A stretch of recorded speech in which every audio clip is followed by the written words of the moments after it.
In this video, we're going to be talking about how to fix Temu cannot apply coupon code. So let's get straight into the video, shall we? So if you didn't know, there are minimum spend requirements. Many coupons require you to reach a certain cart total before they can be used. Simply go ahead and double check the fine print of the coupon for any required minimum purchase amount.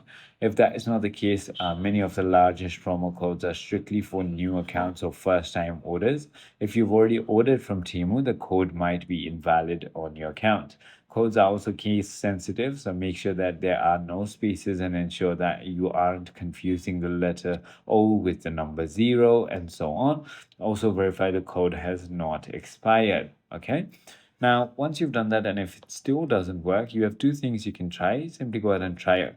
Logging out and logging back into your account, or head to the contact tab and then scroll all the way down, tap on contact us, and this is where you want to simply go ahead and explain it to them. I hope this video clarifies everything for you. If you have further more queries, feel free to comment down below, and I'll see you on the next one.